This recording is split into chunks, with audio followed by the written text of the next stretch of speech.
Hello, আচ্ছা তুমি phone ধরো না কেন? আমি একটু ব্যস্ত ছিলাম, বাসায় আছি। বিজি না? আমি তোমার বাসায় উঠতেছি। বাসায় উঠতেছো মানে? আঙ্কেল আসসালামু আলাইকুম। তুমি কে? আমি রুহি, শাহিদের ফ্রেন্ড। বসো। আমি আসলে বসতে আসি, আপনার সাথে একটু গুরুত্বপূর্ণ কথা ছিল। কি কথা বলো?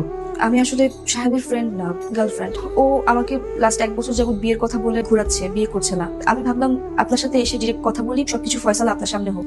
আমি এসব কি শুনছি? বাবা, ও আমার পরিচিত, ওর সাথে আমার রিলেশন ছিল। এন্ড একটা পর্যায়ে গিয়ে আমি ভাবছিলাম যে ওর সাথে আমার যাক, বাট আই ওয়াজ রং বাবা। ও একটা গোল্ড ডিগার বাবা, ও টাকা পয়সা লোভী। মুখ সামলে কথা বলবো। কি মুখ সামনে কথা বলি? বাবা, শি ওয়াজ ম্যারিড। আমি মানি ওর সাথে আমার রিলেশনশিপ ছিল, বাট আমি কোনোভাবেই জানতাম না বাবা রিলেশনশিপের আগে দ্যাট ও ম্যারিড ছিল। ওর হাজবেন্ডকে ডিভোর্স দিয়ে আসছে আমার কাছে। আঙ্কেল বিশ্বাস করুন, আমি লোভী না। হ্যাঁ, আমি যা করেছি সবকিছু ওকে ভালোবেসে করে।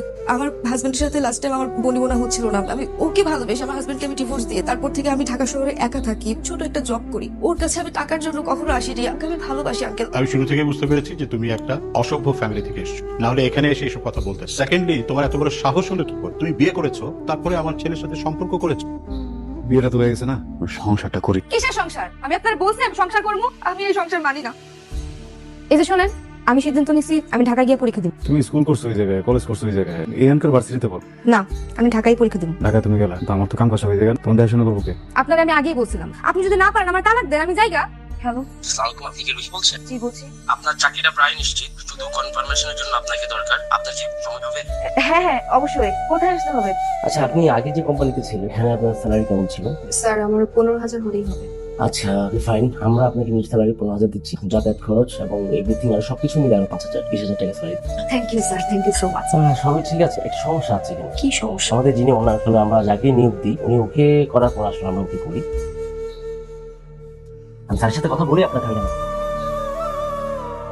স্যার, একজন এমপ্লয়ি নেওয়ার কথা ছিল স্যার। আমি ফাইলটা দেখছি স্যার, সবকিছু ওকে আছে। এখন আপনি যদি ইনফর্ম করেন তাহলে স্যার আমি শুরু করতে বলুন। মিস রুহি, আপনি আসুন। স্যার, আমি তোমাকে এখানে দেখে খুব খুশি হয়েছি। আসলে পরিশ্রম মানুষকে কতটা সফল করে সেটা তোমাকে দেখলেই বোঝা যায়। কি নাম আপনার? রুহি। রবি, আমি কি আপনাকে চিনি? সিমন সাহেব, দেখুন আমাদের এটা তো রেস্টুরেন্ট বিজনেস, তাই না? এমপ্লয়ীদের ম্যানার থাকাটা ইম্পর্টেন্ট। সো আপনি প্লিজ নেক্সট ক্যান্ডিডেট ডাকুন। স্যার, আমি সরি স্যার, আমার ভুল হয়ে গেছে। আমি অন্য কারোর সাথে আপনাকে মিলিয়ে ফেলেছি। আমি আপনাকে আসলে চিনতে পারিনি। এই জবটা খুব দরকার স্যার। আমার বাসা ভাড়া, সেমিস্টার ফি সবকিছু। Sir sir sir sir.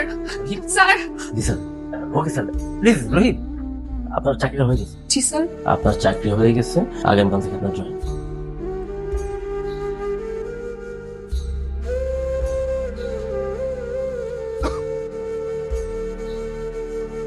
এই কাগজটা আমাকে একটা সাইন দেবে। Thank you. আমার মন বিশ্বাস করতে চায় ও আমার টাকা কেনা, আমার এই ভালোবাসছিল। হয়তো বা দেরি করে ফেলছে, কিন্তু নিজের ভুলটা বুঝতে পারছে। এই সব কিছু বুঝাও আমি শত চাওয়ার পরে ওকে মাফ করতে পারবো না।